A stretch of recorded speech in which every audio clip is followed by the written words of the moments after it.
Welcome back to my channel fine maths classes. So ഇന്നത്തെ ക്ലാസ്സിൽ നമ്മൾ പഠിക്കുന്നത് ട്രയാങ്കിൾസിൻ്റെ ഒരു ഇമ്പോർട്ടൻറ്റ് ക്വസ്റ്റ്യൻ ആണ്.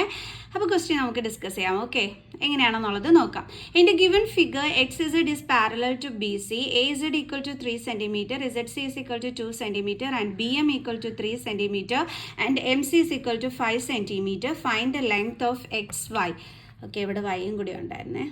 അപ്പോൾ ഈ ഒരു ലെങ്ത്താണ് നമ്മളടുത്ത് കണ്ടുപിടിക്കാനായിട്ട് പറഞ്ഞിരിക്കുന്നത്. ഈ എക്സ് വൈയുടെ ലെങ്ത് ഇതാണ് നമ്മളിവിടെ കണ്ടുപിടിക്കേണ്ടത്. എങ്ങനെ കണ്ടുപിടിക്കും? BPT തിയറി ഒക്കെ യൂസ് ചെയ്ത് സിമിലാരിറ്റി ക്രൈറ്റീരിയ ഒക്കെ യൂസ് ചെയ്തിട്ട് വേണം നമ്മളിവിടെ ആൻസർ കണ്ടെത്താനായിട്ട്. അപ്പോൾ എങ്ങനെയാണെന്നുള്ളത് നമുക്ക് നോക്കാം. അപ്പോൾ ഫസ്റ്റ് ഓഫ് ഓൾ നമുക്കൊരു ക്ലൂ തന്നിട്ടുണ്ട്. X Z is parallel to B C. അപ്പോൾ ഈ എക്സ് ഇസഡും ബി സിയും പാരലായിട്ട് വരുന്ന ട്രയാങ്കിൾ ഏതാണ്? ABC triangle. ഓക്കെ, അപ്പോൾ നമുക്ക് എഴുതാം in triangle ABC X Z is parallel to B C. അപ്പോൾ നമുക്കിവിടെ എന്ത് യൂസ് ചെയ്യാൻ പറ്റും? BPT തിയറം അല്ലേ? By using BPT theorem, basic proportionality theorem തന്നെ എഴുതിയേക്കണേ എൻ്റെ മക്കൾസ്. അപ്പോൾ എങ്ങനെ എഴുതാം? നമുക്ക് AX/XB is equal to AZ/ZC എന്ന് എഴുതാൻ പറ്റും. AX/XB is equal to AZ/ZC. Okay, ഇതിൽ AZ/ZC അതിൻ്റെ വാല്യൂ എന്ന് പറയുന്നത് എന്താ നമുക്ക് തന്നിരിക്കുന്നത്? 3/2. അങ്ങനെയാണെങ്കിൽ ഇത് രണ്ടും ഈക്വൽ എന്നല്ലേ പറഞ്ഞിരിക്കുന്നത്. അപ്പോൾ നമുക്ക് AX/XBയുടെ വാല്യൂ എന്ത് തന്നെയായിരിക്കും വരുന്നത്? 3/2 തന്നെയായിരിക്കും വരുന്നത്. ഓക്കെ, അപ്പോൾ നമുക്ക് ഇവിടെ എന്ത് തന്നെ കിട്ടി? 3/2 എന്ന് തന്നെ കിട്ടി. ഇനി നമുക്ക് വേണ്ടുള്ളത് ഈ എക്സ് വൈയുടെ വാല്യൂ എന്താണെന്നാണ് വേണ്ടുള്ളത്. അപ്പം നമ്മൾ എന്താ ചെയ്യാൻ പോണേന്ന് വെച്ചാൽ ഈ കുട്ടി ട്രയാങ്കിൾ ഉണ്ടല്ലോ, അതായത് AXY എന്ന് പറയുന്ന ഈ ഒരു കുട്ടി ട്രയാങ്കിൾ മിസ് ഷെയ്ഡ് ചെയ്യുന്ന അതും, പിന്നെ മിസ് ഈ ഒരു എന്താ പറയണേ, ഈ കളർ വെച്ച് വരയ്ക്കുന്ന ABM ട്രയാങ്കിളും, വെയിറ്റ് ഇത് ഈ റോസ് കളർ വെച്ച് വരയ്ക്കുന്ന ഈ ABM ട്രയാങ്കിൾ, ഇത് രണ്ടും മിസ് ഇവിടെ എന്ത് ചെയ്യാൻ പോവുകയാണെന്ന് അറിയാവോ? സിമിലർ ആണെന്ന് പ്രൂവ് ചെയ്യാൻ പോവുകയാണ്. അത് വെച്ചിട്ടേ നമുക്ക് എക്സ് വൈയുടെ വാല്യൂ കണ്ടെത്താനായിട്ട് പറ്റത്തുള്ളൂ. അപ്പോൾ നമുക്ക് ആ രണ്ട് ട്രയാങ്കിൾസ് എടുക്കാം. In triangle AXY and triangle ABM. ഈ കുട്ടി ട്രയാങ്കിൾ കണ്ടോ? AXY. അടുത്ത വലിയ ട്രയാങ്കിൾ എന്ന് പറയുമ്പോൾ ABM. രണ്ടിടവും നോക്കിക്കഴിഞ്ഞാൽ എൻ്റെ മക്കൾസ് ആംഗിൾ A കോമൺ ആയിട്ടല്ലേ വരുന്നത്. മിസ് ഇങ്ങോട്ടൊന്ന് എടുത്ത് വരയ്ക്കാം. ഇതാണ് AXY. ഓക്കെ, അടുത്തതെന്ന് പറയുന്നത് ABM, നമ്മുടെ വലിയ ട്രയാങ്കിൾ. രണ്ടിടത്ത് നിങ്ങൾ നോക്കിക്കഴിഞ്ഞാൽ A കോമൺ അല്ലേ, അതുകൊണ്ടാണ് മിസ് പറഞ്ഞത് ആംഗിൾ A കോമൺ ആണെന്ന്. അപ്പോൾ നമുക്ക് എഴുതാം angle A is equal to angle A common. ഇനി അടുത്ത് എന്ത് എഴുതാനായിട്ട് പറ്റും നമുക്ക്? ഓൾറെഡി നമ്മുടെ ക്വസ്റ്റ്യനിൽ തന്നിട്ടുണ്ടായിരുന്നു എക്സ് ഇസഡും BCയും പാരലാണെന്ന്. അപ്പോൾ ഈ എക്സ് ഇസഡിൻ്റെ പാർട്ടല്ലേ XY, അതേപോലെ BCയുടെ പാർട്ടല്ലേ നമ്മുടെ BM എന്ന് പറയുന്നത്. അപ്പോൾ ഇവരും എന്തായിരിക്കും? പാരലൽ ആയിരിക്കും. അപ്പം ഈ XYയും BMഉം പാരലൽ ആണെങ്കിൽ നമുക്ക് പറഞ്ഞൂടെ ഇതും കറസ്പോണ്ടിങ് ആംഗിൾസ് ആണെന്ന് നമുക്ക് പറഞ്ഞൂടെ? പറയാമല്ലോ എൻ്റെ മക്കൾസെ.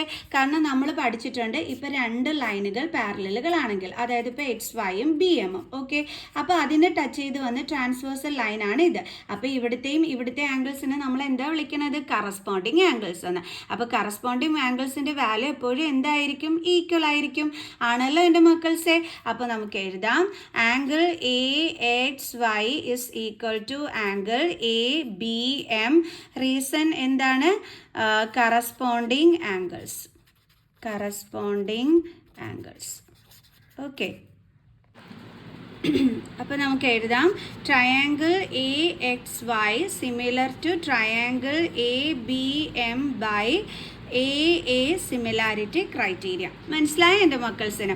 അപ്പോൾ ഇവർ രണ്ടുപേരും സിമിലർ ആണ് എന്നുണ്ടെങ്കിൽ നമുക്ക് എന്തെന്ന് എഴുതാൻ പറ്റും? ഇവരുടെ സൈഡ്സിൻ്റെ റേഷ്യോസ് ഈക്വൽ ആണെന്ന്, നമുക്ക് കറസ്പോണ്ടിങ് സൈഡ്സിൻ്റെ റേഷ്യോസ് നമുക്ക് ഈക്വൽ ആണെന്ന് എഴുതാൻ പറ്റും. അപ്പോൾ അടുത്തത് മിസ് അതാണ് ചെയ്യാൻ പോണത്. ഓക്കെ, അപ്പോൾ ഒന്നുകൂടി മിസ് പറഞ്ഞുതരാം. രണ്ട് ട്രയാങ്കിൾസ് സിമിലർ ആണെങ്കിൽ അതിൻ്റെ കറസ്പോണ്ടിങ് സൈഡ്സിൻ്റെ റേഷ്യോസും എന്തായിരിക്കും? ഈക്വൽ ആയിരിക്കും. അപ്പോൾ നമുക്ക് എങ്ങനെ എഴുതാൻ പറ്റും? എ എക്സ് ബൈ ഡേ നമ്മുടെ ഈ ഒരു നെയിമിൽ നോക്കി തന്നെ നമുക്ക് എന്ത് എഴുതാൻ പറ്റും? ആ റേഷ്യോസ് ഈക്വൽ ആണെന്നുള്ളത് എടുത്ത് എഴുതാൻ പറ്റും. അതായത് എ എക്സ് ഡേ ഇവിടുത്തെ ഫസ്റ്റ് രണ്ടെണ്ണം, അപ്പോൾ A B is equal to അടുത്തെന്ന് പറയുമ്പോൾ ഡേ ഈ ലാസ്റ്റത്തെ രണ്ടെണ്ണം ഇവിടുത്തെ ലാസ്റ്റത്തെ രണ്ടെണ്ണം.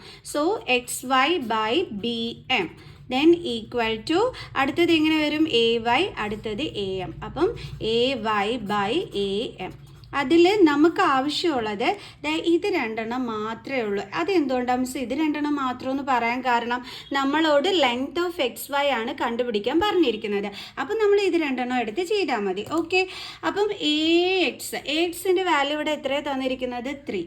അപ്പോൾ 3 ബൈ എ ബി എന്ന് പറഞ്ഞു കഴിഞ്ഞാൽ ദാ ഈ എ എക്സും അതേപോലെ തന്നെ നമ്മുടെ ഈ എക്സ് ബിയും രണ്ടും കൂടി ആഡ് ചെയ്യുമ്പോൾ നമുക്ക് കിട്ടുന്നതാണ് എന്തെന്ന് പറയുന്നത്?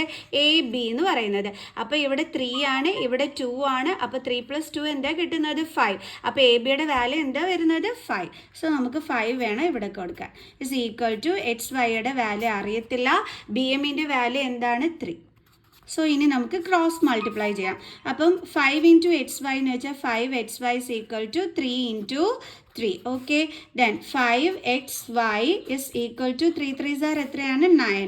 Then xy is equal to 9. 5 × ആണ്, സോ ഇങ്ങോട്ട് ട്രാൻസ്പോസ് ചെയ്യുമ്പോൾ ഡിവൈഡഡ് ബൈ 5.